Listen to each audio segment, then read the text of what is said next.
Hello everyone, welcome to my channel code story with Mike. तो आज अपने leet code का 960 करने जा रहे हैं। हार्ड मार्क्ड है। प्रॉब्लम अच्छा है, कुछ सीखने को ज़रूर मिलेगा आपको इस प्रॉब्लम से। और ऑलरेडी एक चीज़ हमने पढ़ रखा है, उसका एक्सटेंडेड वर्जन है ये। अभी हम लोग देखेंगे वो है क्या और कैसे आइडेंटिफाई करेंगे। उससे पहले मोटिवेशन। तो कल काफ़ी लोगों ने कमेंट में मेंशन किया कि उनके 2026 के गोल्स क्या हैं। Thank you for sharing and I am so glad to see so many responses.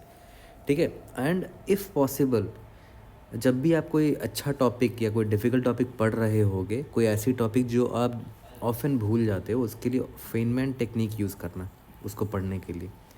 ठीक है। डीप लर्निंग या डीप अंडरस्टैंडिंग के लिए फेनमैन टेक्निक बहुत हेल्पफुल होता है। तो कमेंट में पहले तो ये बताओ कि how many of you already know about Feynman technique. अगर आपको नहीं पता है तो गूगल भी करोगे तो आपको मिल जाएगा कि एक्चुअली में होता क्या है और फेनमैन टेक्निक की मदद से कैसे हेल्प मिलती है पढ़ाई करने में। Okay. Delete columns to make sorted 3। तो हमने ऑलरेडी डिलीट कॉलम का पार्ट 1 और पार्ट 2 सॉल्व कर रखा है। आज पार्ट 3 है। ठीक है। You are given an array of n strings strs all of the same length. Problem exactly same है, बस सर लास्ट में रिक्वायरमेंट डिफरेंट है।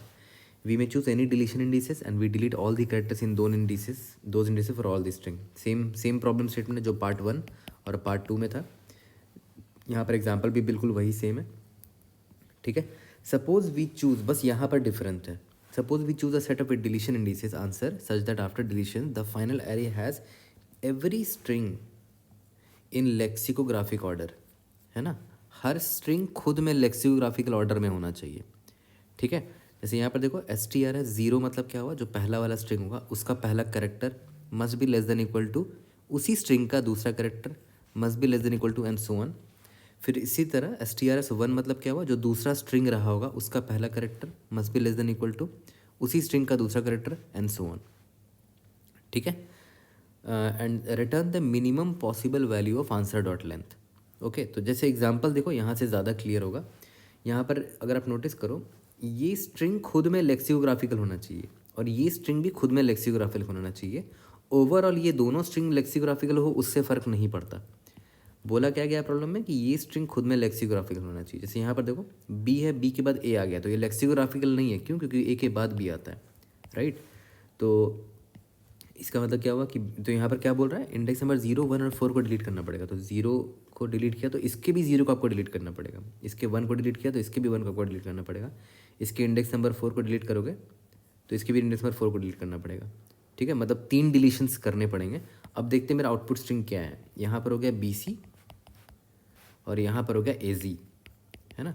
तो देखो ये खुद में लेक्सिकोग्राफिकली सॉर्टेड है, बी के बाद सी आता है। ये भी खुद में लेक्सिकोग्राफिकली सॉर्टेड है, ए के बाद जेड आता है ना। ये फ़र्क नहीं पड़ता कि ये दोनों स्ट्रिंग डिक्शनरी में लेक्सिकोग्राफिक ऑर्डर में कौन सा में आता है। देखा जाए तो डिक्शनरी में पहले AZ आता है, उसके बाद BC आएगा, बट उससे फ़र्क नहीं पड़ता। प्रॉब्लम में क्या बोला है इस बार कि अब हमें ओवरऑल एंटायर इसका नहीं देखना है लेक्सिकोग्राफिकल ऑर्डर, हमें बस देखना है कि हर वर्ड खुद में लेक्सिकोग्राफिकल ऑर्डर में होना चाहिए। है ना।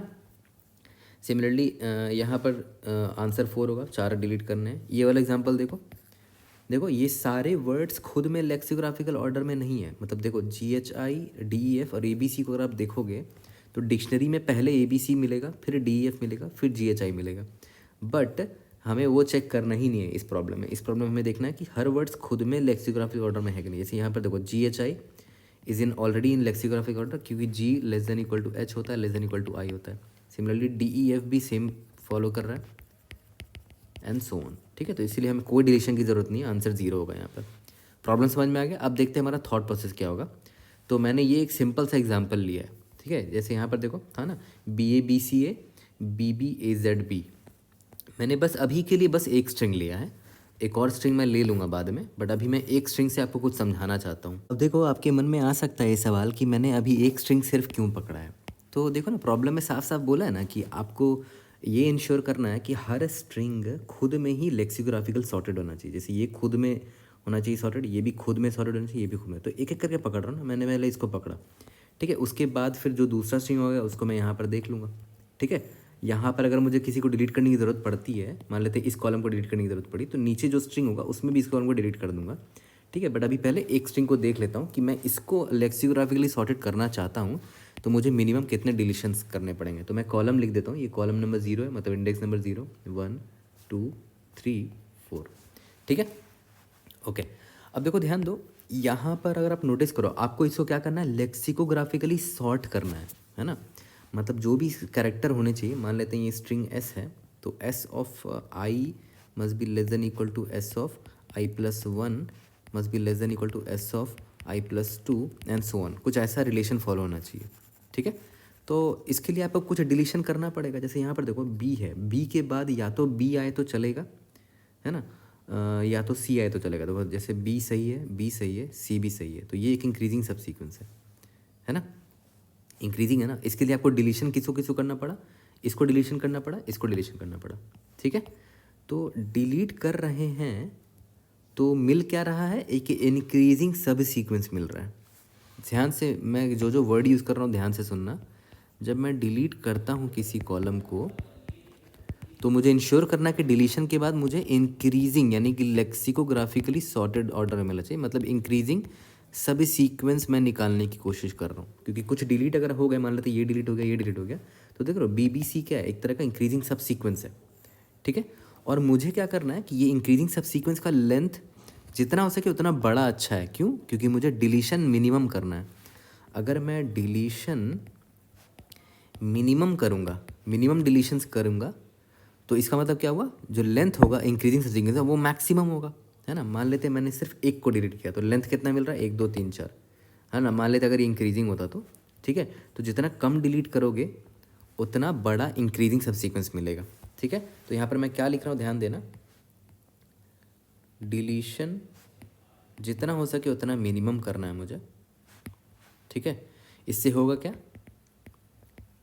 इंक्रीजिंग सब सीक्वेंस जो मिल रहा है वो और भी बड़ा मिलेगा, जितना मिनिमम है मैक्स लेंथ का मिलेगा, है ना, ठीक है। अब एक चीज़ ध्यान दो, तो एक्चुअली में ये क्या है, इंक्रीजिंग सब सीक्वेंस मैक्सिमम, ये है लॉन्गेस्ट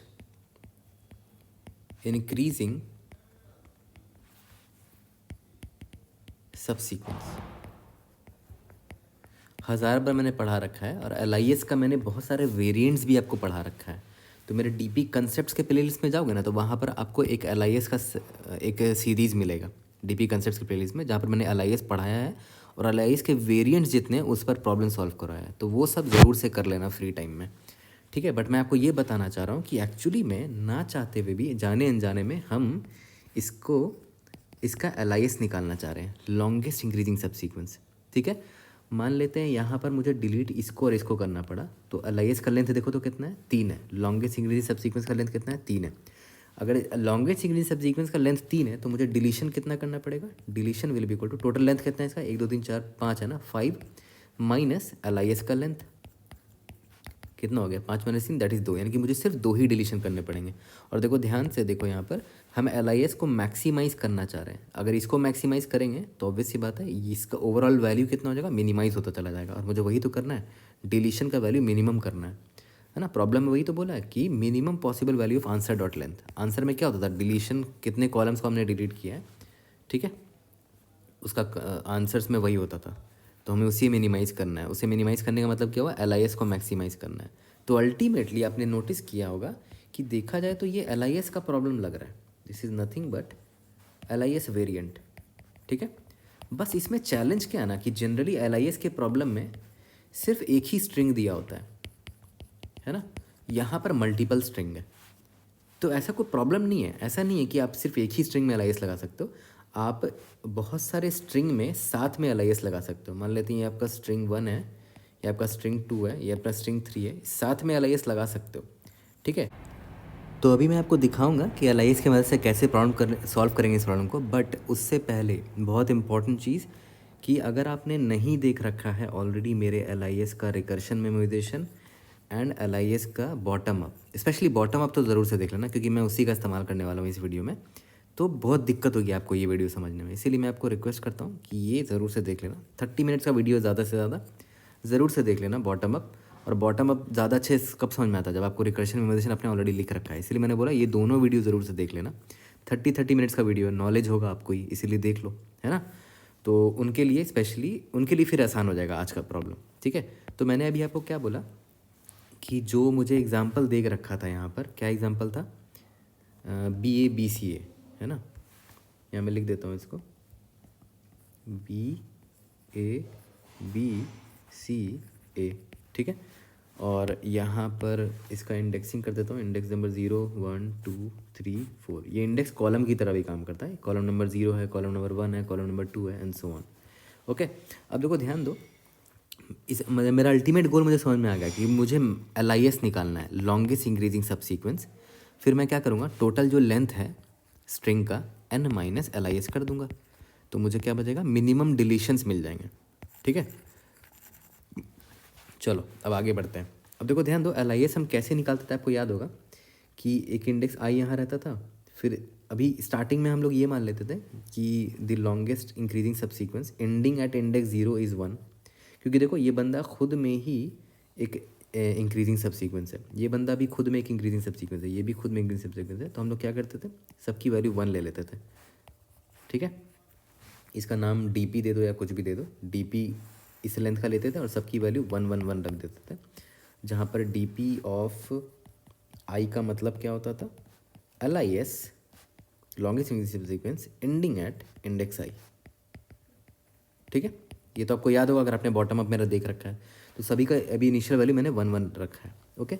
उसके बाद हम लोग सॉल्व कैसे करते थे, हम लोग करते थे I पॉइंटर यहाँ रखते थे और J पॉइंटर यहाँ से स्टार्ट करते थे, J लेस देन I तक जाता था। तो यहाँ पर तो J लेस देन I हो ही नहीं सकता, तो I को यहाँ से स्टार्ट करते, फिर J को यहाँ से स्टार्ट करते थे, फिर ये देखते थे, J से पूछते थे कि J तुम्हारे पर जो कैरेक्टर है B और I पर जो कैरेक्टर है A, दोनों क्या इंक्रीजिंग बना रहे हैं वो लोग, नहीं। नोटिस करो B is greater than A है, तो इसका मतलब क्या हुआ कि J पर एंड होने वाला सब सीक्वेंस जो है उस पर मैं इस A को नहीं ऐड कर सकता, है ना। इस J पर एंड होने वाले जितने भी सब सीक्वेंस रहे होंगे उसमें मैं इस A को नहीं ऐड कर सकता, क्योंकि देखो B के बाद एक A आएगा अगर तो गलत हो जाएगा ना, मुझे इंक्रीजिंग चाहिए, तो J आगे बढ़ेगा, J जैसे ही आगे बढ़ा वो I पर पहुंच गया, इसका मतलब खत्म हो गया, अब I को आगे बढ़ने बोलेंगे, फिर से J यहाँ से स्टार्ट करेगा, ठीक है। अब देखो ये B है, I पर भी B है, इसका मतलब क्या हुआ कि इंक्रीजिंग सब सीक्वेंस बन रहा है। प्रॉब्लम में बोला है ना कि इक्वल होना चाहिए या तो ग्रेटर देन होना चाहिए, ठीक है, तब वो इंक्रीजिंग कहलाएगा। तो यहाँ पर देखो B और B इक्वल है, तो देखो सही बात है, एक इंक्रीजिंग सब सीक्वेंस बन रहा है B, B, ठीक है। तो मैं पूछूंगा कि J पर एंड होने वाले जितने भी सब सीक्वेंस होंगे उस पर मैं इस B को ऐड कर सकता हूँ, ठीक है। तो देखो इंडेक्स J पर ख़त्म होने वाला मैक्सिमम यानी कि लॉन्गेस्ट सब सीक्वेंस का लेंथ क्या था, 1 था, ठीक है। और अगर मैं उसमें ये B जोड़ दूँ तो एक और लेंथ बढ़ जाएगा इस इंडेक्स I पर, है ना। तो मैं ये कर सकता हूँ कि मैं बोल सकता हूँ कि DP ऑफ I पर एंड होने वाला सबसे बड़ा LIS का वैल्यू क्या होगा। ऑलरेडी DP ऑफ I में अगर कोई वैल्यू है तो ठीक है ना, नहीं तो DP ऑफ J में जो वैल्यू था, DP ऑफ J पर, इसका मतलब क्या हुआ कि J पर ख़त्म होने वाला लॉन्गेस्ट इन सब्सिक्वेंस लेंथ जो भी था उसमें +1 क्यों किया मैंने, देखो J पर ख़त्म होने वाला का लेंथ 1 था, उसमें +1 क्यों किया, क्योंकि मैं ith कैरेक्टर को अब उसमें अपेंड करने जा रहा हूँ, तो +1 यहाँ पर मैंने किया। दोनों में से जो भी मैक्सिमम होगा मैं DP ऑफ I में उसी को स्टोर कर दूंगा, ठीक है। मैं फिर से रिपीट कर रहा हूँ, अगर आपने ये बॉटम अप वाला वीडियो नहीं देखा है तो आपको डिफ़िकल्टी हो सकती है ये समझने में, ये जो मैं रिविज़न करवा रहा हूँ बॉटम अप का, ठीक है। तो एक तो एक्चुअली मैं रिवीजन करवा रहा हूँ, इसीलिए बॉटम अप वाला वीडियो ज़रूर से देख लेना। तो आपको याद होगा कि हम हमेशा यही करते थे और इतना सा सिंपल सा स्टेटमेंट होता था और ये हमारा निकल आता था LIS, मैक्सिमम LIS, ठीक है। यहाँ तक क्लियर हो गया। तो हमें यहाँ पर भी वही करना। अब देखो LIS जब निकल कर आया इस पूरे स्ट्रिंग का, तो यहाँ पर अगर आप देखोगे तो यहाँ पर आप 2 अपडेट कर दोगे ना, यहाँ पर आ जाएगा 2, ठीक है। फिर यहाँ पर जब J आया तो ये A है और ये B है ना, ये A है और ये B है, तो ये भी इंक्रीजिंग है ना। लेकिन J पर एंड होने वाले का लेंथ 1 है, उसमें अगर इस B को जोड़ देंगे तो 1 + 1 2 आएगा, बट इसका ऑलरेडी 2 है तो ऐसा कोई इम्प्रूवमेंट नहीं हो रहा है, तो J को आगे बढ़ाएंगे। J यहाँ पर आ गया, अब वापस से I यहाँ से स्टार्ट होगा, फिर J यहाँ से स्टार्ट होगा, B के बाद C आता है, यस, तो इसका लेंथ यहाँ पर बढ़ा सकते हैं 2, फिर जहाँ पर A है, A के बाद C आता है तो यहाँ पर लेंथ 2 हो जाएगा, क्योंकि इसका लेंथ 1 है ना, 1 + 1 2 है, बट इसका ऑलरेडी 2 है तो कुछ करने की ज़रूरत नहीं है। फिर यहाँ पर J जब आया, B के बाद C आता है, तो देखो यहाँ पर देखो ये 2 है, इसका मतलब क्या हुआ, इंडेक्स J पर ख़त्म होने वाला सबसे बड़ा LIS का वैल्यू क्या है, 2 है, ठीक है। लेकिन अब C को भी मैं अपेंड कर सकता हूँ उस पर, है ना। तो अब याद करो, मैं आपसे रिकॉल करवाऊँ तो इंडेक्स J पर, इंडेक्स नंबर 2 पर एंड होने वाला सबसे बड़ा LIS का लेंथ 2 क्यों था, क्योंकि याद करो BB हमने बनाया था। अब उसमें सी को भी तो डाल सकते हैं, बी बी सी, ये भी तो इंक्रीजिंग ही है ना। तो इसका मतलब क्या हुआ कि D P of I will be equal to, D P of I का ऑलरेडी वैल्यू क्या है 2 है, comma D P of J plus one, 2 + 1 that is 3। तो ऑब्वियसली यहाँ पर मुझे बेटर आंसर मिल रहा है 3। ठीक है, फिर आई यहाँ पर आएगा, जे यहाँ से स्टार्ट होगा एंड सो ऑन। यहाँ तक समझ में आ गया होगा आपको। ओके, अब देखो ध्यान, अब बात आती है कि यार एल आई एस तो मैंने निकाल दिया, ठीक है, बट ये एक सिंगल स्ट्रिंग का निकला है ना। और यहाँ पर हमने जिसको भी इग्नोर किया होगा, जिस कॉलम को इग्नोर या फिर डिलीट किया होगा, हमें उसको वो डिलीशन बाकी स्ट्रिंग्स के लिए भी करना होगा। ठीक है, तो आप ऐसे कर सकते हो, इसको मैं इरेज कर देता हूँ। आपके पास सिर्फ ये स्ट्रिंग अवेलेबल नहीं है ना, आपके पास एक्चुअली में और भी स्ट्रिंग्स अवेलेबल हैं। आपको उन सब का ख्याल रखते हुए LIS निकालना पड़ेगा। ठीक है, अब मैं फिर से स्टार्ट करता हूँ बाकी स्ट्रिंग को लेते हुए भी। रिवीजन कंप्लीट हो गया LIS का, अब बाकी स्ट्रिंग को मैं यहाँ पर ले लेता हूँ। दूसरा स्ट्रिंग क्या था देख लेते हैं, BBAZB था ना। ठीक है, BBAZB, BBAZB। ठीक है, तो एक्चुअली में देखा जाए तो ये मेरा रो नंबर 0 है और ये मेरा रो नंबर 1 है, ये कॉलम नंबर 0 है, कॉलम नंबर 1 है एंड सो ऑन। ठीक है, ओके। अब देखो ध्यान दो, अब मुझे वही करना है, मुझे LIS अभी भी निकालना है ना, मुझे LIS अभी भी निकालना है, लेकिन मुझे ये भी इंश्योर करना है कि LIS ये भी रहे, मतलब इंक्रीजिंग सीक्वेंस में ये भी रहे, इंक्रीजिंग ऑर्डर में ये भी रहना चाहिए साथ ही साथ। और यहाँ पर अगर आप किसी कॉलम को इग्नोर कर रहे हो तो आपको साथ ही साथ ये कॉलम भी, इस स्ट्रिंग का भी कॉलम इग्नोर होगा, और नीचे अगर और कोई स्ट्रिंग है उसका भी सेम कॉलम इग्नोर होगा। इग्नोर बोले तो डिलीट होगा।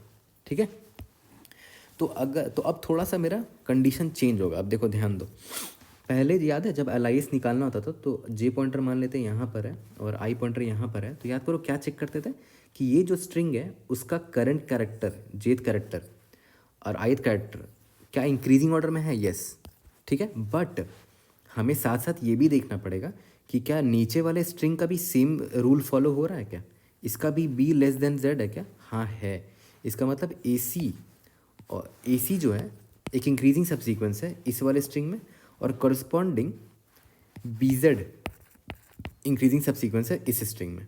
ठीक है, तो मतलब हमें पूरे रो का ध्यान देना पड़ेगा। ठीक है, अगर मान लेते हैं, अब देखो ध्यान दो, अगर मान लेते हैं ऐसा होता कि यहाँ पर अगर A होता तो देखो मुझे ये AC जो है इंक्रीजिंग दिख रहा है, बट ये सारे स्ट्रिंग में नहीं दिख रहा है। देखो यहाँ पर B और A है ना, BA is not a increasing सब सीक्वेंस। तो इसका मतलब क्या हुआ कि मुझे अगर इस स्ट्रिंग के लिए इस A वाले कॉलम को डिलीट करना हुआ तो ये भी डिलीट हो जाएगा, है ना। तो ये इस चीज़ का आपको ध्यान देना पड़ेगा यहाँ पर। ओके, तो इस चीज़ का ध्यान देते हुए देखते हैं LIS हम लोग निकालेंगे कैसे आखिर। ओके, वापस से पूरा एग्जाम्पल लिख देता हूँ। तो चलो स्टार्ट करते हैं, LIS लगाएंगे। बस LIS लगाते वक्त हम ये भी इंश्योर करेंगे कि जो कंडीशन था ना, अगर आपको LIS का कोड याद हो तो क्या करता था, सिंपली एक आई इंडेक्स होता था, I = 0, I n, I++। एकदम LIS का कोड कॉपी पेस्ट ही कर रहा हूँ, कुछ नया नहीं लिख रहा मैं यहाँ पर। ओके, इसीलिए मैं बोल रहा हूँ LIS का बॉटम अप जरूर से देख लेना। तो वो J याद है 0 से स्टार्ट होता था और J I तक जाता था, J++। ठीक है, और यहाँ पर सिंपल सा एक लाइन लिखना होता था हमें कि DP I पर एंड होने वाला मैक्सिमम LIS का लेंथ क्या होगा, उस पर ऑलरेडी अगर कोई वैल्यू है वो, या फिर J पर कोई एंड होने वाला जो था DP ऑफ J उसमें +1 कर देंगे। लेकिन ये कब करते थे याद करो, जब ith कैरेक्टर और jth कैरेक्टर जो है वो ये रूल फॉलो करे। यहाँ पर मैं ग्रीन पेन से लिख देता हूँ, इफ़ जो भी स्ट्रिंग है उसका jth कैरेक्टर मस्ट बी <= या इक्वल टू ith कैरेक्टर होना चाहिए, है ना। मतलब ये स्ट्रिक्टली इंक्रीजिंग नहीं है, देखो कि तो यहाँ पर इज इक्वल टू भी है, क्योंकि प्रॉब्लम स्टेटमेंट में दे रखा कि इज इक्वल टू भी होगा तो चलेगा। मतलब BB is also a increasing सब सीक्वेंस एज पर दी प्रॉब्लम स्टेटमेंट, इसलिए यहाँ पर मैंने इज इक्वल टू का साइन लगाया है। ठीक है, ओके, तो याद करो यही होता था सिंपल सा कोड मेरा लॉन्गेस्ट इंक्रीजिंग सब सीक्वेंस का, एकदम सेम बॉटम अप कोड है लॉन्गेस्ट इंक्रीजिंग सब सीक्वेंस का। तो सेम दिमाग यहाँ पर भी लगाएंगे, बट यहाँ पर एक स्ट्रिंग की बजाय मल्टीपल स्ट्रिंग है, तो दूसरे स्ट्रिंग्स का भी हमें ध्यान देना पड़ेगा कि ये वाला जो कंडीशन फॉलो हो रहा है ना, ये कंडीशन सिर्फ इस स्ट्रिंग के लिए नहीं, बाकी सारे स्ट्रिंग के लिए ये कंडीशन फॉलो होना चाहिए for a given I and J। Okay, तो सेम LIS वाला ही दिमाग लाएंगे। I को मैंने यहाँ से स्टार्ट किया, J = 0, J I तक चलेगा, बट J देखो यहाँ पर I के बराबर है, तो फिर नेक्स्ट फॉर लूप जब बढ़ेगा तो आई यहाँ पर आ जाएगा और जे वापस से ज़ीरो से स्टार्ट होगा, क्योंकि देखो ये डबल फॉर लूप जो मैंने लिखा है यही तो कर रहा है। ठीक है, तो अब यहाँ पर देखो हम लोग क्या चेक करते थे कि आई और जे पर जो कैरेक्टर है ना, और आई पर जो कैरेक्टर, वो कौन सा रूल फॉलो करना चाहिए, it must be less than equal to A होना चाहिए। But B is not less than equal to A, है ना, तो इधर ही गड़बड़ हो गया, है ना, इधर ही रूल ब्रेक हो गया। तो मैं बाकी स्ट्रिंग का चेक करना ही नहीं चाहूँगा, है ना, मैं बाकी रोज़ में जो स्ट्रिंग्स हैं उनका चेक करने से फ़ायदा ही नहीं जब यहीं पर ये रूल ब्रेक हो गया है ना, मतलब मैं ये दोनों कॉलम को तो रख ही नहीं सकता।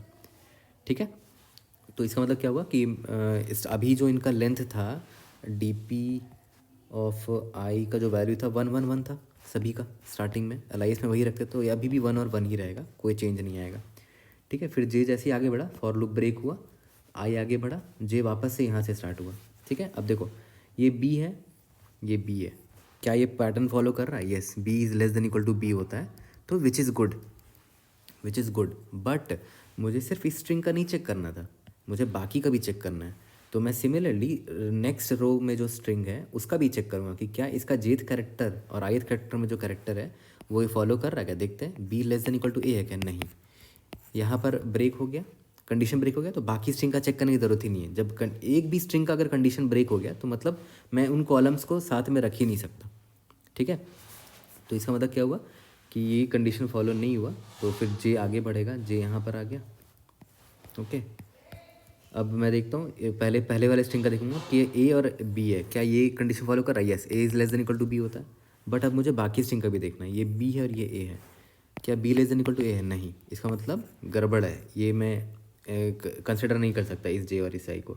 ठीक है, फिर जे यहाँ पर आ रहा है, ब्लॉक ये रूल ब्रेक हुआ, आई यहाँ पर आया, जे वापस से स्टार्ट हुआ। ठीक है, अब देखते हैं, तो ध्यान देना ये बी है, ये सी है ना, they are following B less than equal to C है, विच इज़ गुड। अब मुझे इसका देखना है, इस स्ट्रिंग का, ये बी है, ये जेड है, yes this is also following the correct relation, ये भी लेक्सिकोग्राफिकली करेक्ट है। तो मैंने देखा कि सारे स्ट्रिंग, जितने भी स्ट्रिंग थे, एक स्ट्रिंग ये था, एक स्ट्रिंग ये था, सारे लोग क्या फॉलो कर रहे हैं, सारे लोग ये कंडीशन फॉलो कर रहे हैं, ये वाला कंडीशन। ठीक है, तो इसका मतलब क्या हुआ, वही सेम दिमाग लगाएंगे, D P of I will be equal to max of D P of I comma D P of J plus one, यानी कि D P of I will be equal to max of 1, यानी कि D P I का already जो value था D P जे plus one, D P जे का value है 1 + 1 that is 2, तो ऑब्वियसली यहाँ पर 2 मैं लिख दूंगा, मैं इसको अपडेट करके देखो यहाँ पर 2 लिख दिया। ठीक है, अब इसका मतलब क्या हुआ कि longest increasing subsequence ending at index I will be equal to 2 for all the strings here, for is this one also, for this one also. अभी वेरीफाई करके दिखा भी देता हूँ, देखो बी और A, sorry ending at index 3 है ना, तो देखो इस पूरे सबस्ट्रिंग में सबसे बड़ा इंक्रीजिंग सबसीक्वेंस कौन सा दिख रहा है आपको, ये बी और ये सी है ना, जिसका लेंथ कितना है, 2 है। इसके भी इस पार्ट में देखो एंडिंग एट इंडेक्स 3 सबसे बड़ा लॉन्गेस्ट इंक्रीजिंग सबसीक्वेंस कौन सा है, ये बी और ये जेड है ना, और भी हो सकता है, जैसे ये ए और जेड भी हो सकता है ना, बट अभी मेरा जेथ इंडेक्स कहाँ पर था, इंडेक्स नंबर 0 पर था, तो इसीलिए मुझे बी और सी मिल गया लॉन्गेस्ट इंक्रीजिंग सबसीक्वेंस, 2 लेंथ का, तो यहाँ पर 2 लिख दिया मैंने। और ये 2 लेंथ जो है वो वैलिड है हर स्ट्रिंग के लिए, इसके लिए भी और इसके लिए भी, यही इंश्योर करना था।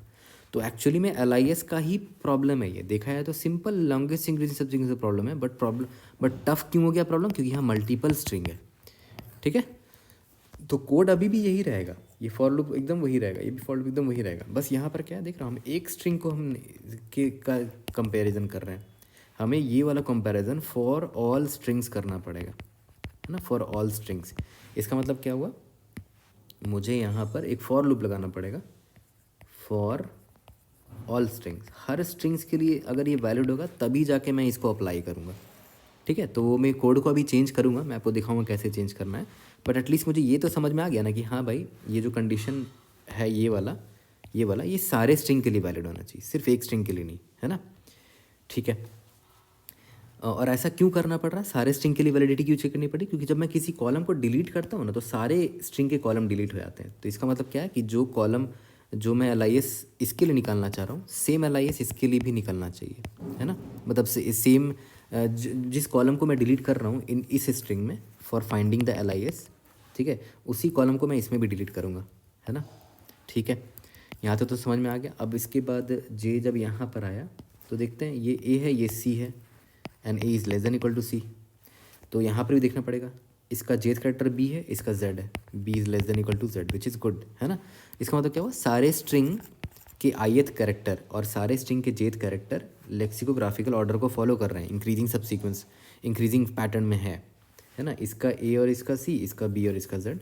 तो देख लेते हैं, फिर से वही दिमाग लाएंगे, D P of I will be equal to maximum of D P of I में ऑलरेडी क्या वैल्यू है 2 है, comma D P of J plus 1, D P of J में 1 है, 1 + 1। तो देखो मैक्सिमम 2 था तो 2 ही रह जाएगा, कोई चेंज नहीं आया। ओके ठीक है।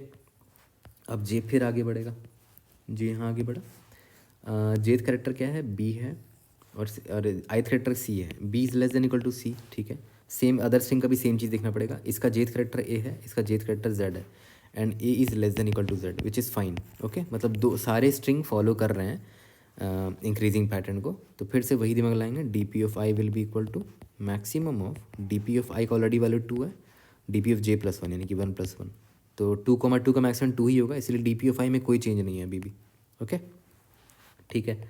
अब जे लेस देन आई तक ही रहेगा, तो जे का फॉर लूप ख़त्म हो जाएगा। अब आई आगे बढ़ेगा, अब जे वापस से यहाँ से स्टार्ट होगा, ठीक है। तो जेथ करेक्टर बी है, ये ए है, क्या बी लेस देन ए है, नहीं, तो आगे बढ़ जाओ ब्लाइंडली, दूसरे स्ट्रिंग का चेक करने की ज़रूरत भी नहीं है। ए less than equal to A है, यस, है ना।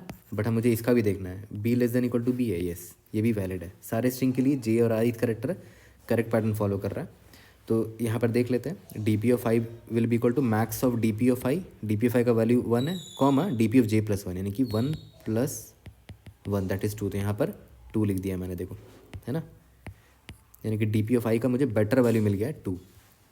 ओके, फिर जे मेरा आगे बढ़ेगा, यहाँ पर ये बी है और ये ए है, B is less than equal to A है क्या, नहीं, तो जे को ब्लाइंडली आगे बढ़ा दो। ये सी है, ये ए है, सी less than equal to A है, नहीं, तो जे को आगे बढ़ा दो। फिर आई आगे बढ़ेगा तो फॉर लूप खत्म हो जाएगा आई का, तो सब कुछ खत्म हो गया। अब देखो ध्यान दो, मेरा जो ये था, ये मेरा फिल हो गया, और मुझे मैक्सिमम वैल्यू क्या मिला, मैक्सिमम एल आई एस क्या मिला, मैं यहाँ लिख देता हूँ, I got the max L I S is equal to 2 मिला ना, ठीक है। तो अब देखो ध्यान देना, तो मुझे कोड को चेंज करना है थोड़ा सा। अब मैं कोड को चेंज कैसे करूँगा वो देखो, मैंने क्या बोला कि ये मैं कब करूँगा, जब सारे स्ट्रिंग के लिए ये कंडीशन फॉलो होना चाहिए, ये वाला condition for all the strings. तो इसका मतलब क्या हुआ, सारे स्ट्रिंग पर जा के मुझे चेक करना पड़ेगा। तो सारे स्ट्रिंग पर इटरेट करने के लिए मुझे फॉर लूप लिखना पड़ेगा। तो मैं इसको इरेज करता हूँ, और सारे स्ट्रिंग पर इटरेट करने के लिए मुझे एक फॉर लूप लिखना पड़ेगा, तो वो लिख देता हूँ, ठीक है। तो यहाँ पर मैं लिखने जा रहा हूँ, for int k is equal to 0, k is less than जितने नंबर ऑफ रोज़ है, मतलब जितने नंबर ऑफ स्ट्रिंग्स होंगे k++, ठीक है। ओके, अब देखो ध्यान देना, मैंने क्या बोला, हर स्ट्रिंग के लिए वो कंडीशन वैलिड होना चाहिए। कौन सी कंडीशन वैलिड होनी चाहिए, जो भी स्ट्रिंग है मेरा strs, ये भी स्ट्रिंग है, इसका इसका जेथ कैरेक्टर में जो भी है, it must be less then या इक्वल टू strs इसका ith करेक्टर, यही फॉलो होना चाहिए। लेकिन अगर ये नहीं है, इसका मतलब यहाँ पर इफ़ कंडीशन मुझे क्या लिखना पड़ेगा कि अगर strs का ये वाले स्ट्रिंग का जेथ कैरेक्टर अगर ग्रेटर देन निकल गया strs का उसी स्ट्रिंग का ith करेक्टर, मतलब ये कंडीशन ब्रेक हो गया। तो मैं यहाँ पर क्या बोलूँगा कि भाई एक बूलियन वेरिएबल ले लेते हैं, bool valid is equal to true मान लेते हैं, और यहाँ पर वैलिड को फॉल्स मार्क कर देंगे और ब्रेक कर देंगे, है ना। क्योंकि जब यही वाला स्ट्रिंग ने ब्रेक कर दिया, इस केथ स्ट्रिंग ने अगर ये कंडीशन ब्रेक कर दी, तो बाकी स्ट्रिंग का देखने की ज़रूरत ही नहीं है, मतलब ये कॉलम ही बेकार हो गया मेरे लिए। यहाँ से ब्रेक कर जाओ, ब्रेक कर गए, जब ब्रेक करोगे तो इस फॉर लूप से बाहर निकल जाओगे, है ना। और जब इस फॉर लूप से बाहर निकलोगे तो सिंपली ये चेक लगा देना कि क्या मेरे लिए, क्या वो कंडीशन जो था वो सारे स्ट्रिंग के लिए वैलिड हुआ था, ये वाला कंडीशन, है ना। तो यहाँ पर मैं सिंपली ये चेक कर लूँगा कि क्या valid is equal to true था। इसका मतलब क्या हुआ कि ये जो कंडीशन था ना, ये वाला, ये सारे स्ट्रिंग के लिए वैलिड था, मतलब एक बार भी ये इनवैलिड केस नहीं आया था, तो ये ट्रू रह गया होगा। तो उस केस में मैं लिखूँगा D P of I must be equal to max of D P of I, वही वाला लाइन चिपका रहा हूँ, D P of J plus 1, देख रहे हो। तो तुमने नोटिस किया, एक्चुअली में पूरा कोड LIS का है, पूरा कोड, बस एक डिफरेंस क्या है कि यहाँ पर एक एक्स्ट्रा मैंने फॉर लूप ऐड किया, किसके लिए? For checking all the strings, वरना पूरा कोड LIS का ही कोड है, चेकिंग ऑल स्ट्रिंग्स। इसीलिए जिसने LIS देख रखा है ऑलरेडी, जिनको LIS ऑलरेडी आता है, उनके लिए बड़ा इजी प्रॉब्लम होने वाला था ये। इसीलिए आप नोटिस करोगे इस प्रॉब्लम का एक्सेप्टेंस रेट मोर देन 60% है ना, मोर देन 60%। कि रीज़न क्या है कि LIS का एक सिंपल सा वेरिएंट है ये, है ना। नहीं बना तो दैट्स टोटली फाइन, आप जाके पहले LIS पढ़ कर आओ, फिर आपको देखना, आपको समझ में आएगा, आपको ईजी लगेगा ये प्रॉब्लम। ओके, यहाँ तक क्लियर हो गया? ठीक है, अब देखो ये ध्यान दो यहाँ पर मुझे लास्ट में रिटर्न क्या करना है? लास्ट में रिटर्न क्या करना है? Minimum deletion. मिनिमम डिलीशन कि जितने भी स्ट्रिंग थे उनमें से मैक्सिमम कितने हमने इंडेक्सेस को डिलीट किए हैं। तो स्ट्रिंग का लेंथ कितना है? हर स्ट्रिंग का लेंथ कितना था? Total number of columns will be equal to string का जो भी लेंथ होगा, टोटल इतने कॉलम्स थे, उसमें हमने LIS को रख लिया, लॉन्गेस्ट सीक्वेंस सब सीक्वेंस को रख लिया, तो बचा जितना उतना डिलीट हुआ होगा, तो कॉल्स माइनस LIS। ठीक है, तो LIS नाम का एक वेरिएबल ले लेंगे हम लोग बाहर, int LIS is equal to 0। ठीक है, लॉन्गेस्ट सीक्वेंस सब सीक्वेंस, और यहाँ पर हर बार हम LIS को अपडेट करते रहेंगे। LIS is equal to max of LIS का ऑलरेडी जो वैल्यू है, कॉमा अभी हमने DP ऑफ I के लिए जो वैल्यू निकाली है, DP ऑफ I, क्योंकि मुझे मैक्स ऑफ LIS ही तो चाहिए, या फिर ये जो मेरा अरे था इसका मैक्सिमम वैल्यू निकाल लो लास्ट में। उससे अच्छा है कि आप इस फॉर लूप के दौरान ही maximum of DP of I निकाल के रख लो, और लास्ट में LIS को यहाँ पर माइनस कर दो। कॉलम्स क्या था? जो स्ट्रिंग का लेंथ था मेरा, str.length, है ना। मतलब कोई, क्योंकि देखो STRS में जितने भी स्ट्रिंग्स थे सबका लेंथ कॉमन था, सबका लेंथ सेम था, तो उसको n मान लो या तो कॉलम्स मान लो। मैंने कॉलम्स मान लिया, कॉलम्स माइनस मैक्सिमम सबसीक्वेंस जो हमने रखा है इंक्रीजिंग ऑर्डर में, तो जो बच गया वो डिलीट हुआ होगा, और ये अगर ये मैक्सिमम है तो ये डिलीशन ओवरऑल मिनिमम होगा, है ना। ये मुझे डिलीशन दे रहे हैं, ठीक है। और टाइम कॉम्प्लेक्सिटी कितना है? साफ साफ को दिख रहा होगा, नंबर ऑफ, पहला वाला फॉर लूप क्या है? टोटल नंबर ऑफ, ये आई क्या है? ये आई थिंक ये कॉलम है ना, ये कॉलम्स हो गया, और ये भी कॉलम्स हो गया, और यहाँ पर नंबर ऑफ वर्ड्स पर मतलब नंबर ऑफ रोज़ है ना। तो कॉलम स्क्वेयर या फिर कॉलम इंटू रोज़, ठीक है। और स्पेस कॉम्प्लेक्सिटी कितना हो गया? ओ ऑफ, हमने DP ऑफ I लिया है ना, ये रहा DP ऑफ I। इसका लेंथ कितना है? कॉलम के बराबर है, मतलब स्ट्रिंग का, हर स्ट्रिंग के लेंथ के बराबर है, ठीक है। यहाँ तक क्लियर हो गया? तो देखा जाए तो अगर आपको LIS आता था तो ये problem it's not very difficult, नहीं आता था तो कोई बात नहीं, LIS पढ़ के और फिर ये प्रॉब्लम देखो, फिर समझ में आ जाएगा। अब मैं ऐसा कोड करता हूँ, फिर इसको फिनिश करता हूँ। तो चलो इसे कोड कर लेते हैं। सबसे पहले रोज़ और कॉलम्स मैंने निकाल लिया है, उसके बाद बॉटम अप के लिए DP अरे ले लिया, टोटल कॉल्स सभी का वैल्यू 1 है, और DPI का मतलब क्या है? LIS ending at index I, ठीक है। और इसके बाद एक वेरिएबल ले लेते हैं, LIS इज इक्वल टू 1 ले लेते हैं, इसी को मैक्सिमाइज करना है हमें।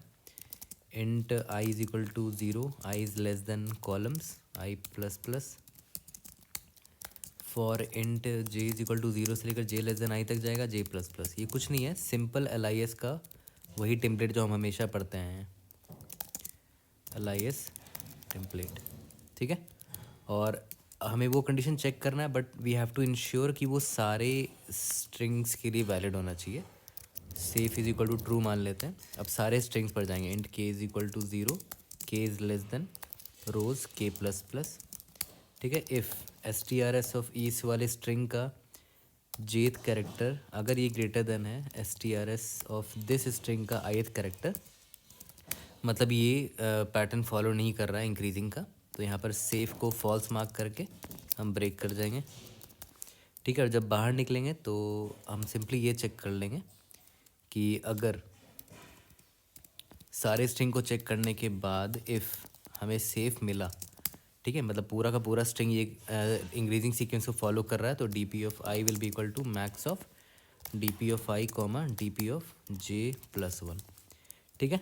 और लास्ट में हमें करना क्या था कि जो DP ऑफ I का जो भी वैल्यू है, जितने भी वैल्यूज है इस DP में, जो मैक्सिमम वैल्यू होगा वो मैक्सिमम LIS होगा, ठीक है। तो मैक्सिमम वैल्यू निकालने के लिए मैं यहीं पर मैक्सिमम वैल्यू निकाल लेता हूँ। LIS is equal to max of LIS comma D P of I निकल जाएगा ना इस फॉर लूप के बाहर निकलते ही, ठीक है। तो maximum D P of I का वैल्यू यहाँ स्टोर हो जाएगा एल आई एस वाले वेरिएबल में, और मुझे मिनिमम डिलीशन निकालना है। इसका मतलब रिटर्न टोटल जो लेंथ है स्ट्रिंग का उसका एल आई एस मतलब लॉन्गेस्ट इंग्रेडिएंट सब सीक्वेंस, ये जितना बड़ा वैल्यू होगा डिलीशन इतना मिनिमम होगा, तो ये मिनिमम डिलीशन निकाल के देगा मुझे, ठीक है। इसको सबमिट करके देखते हैं। We should be able to pass all the test cases. See you in the next video, thank you.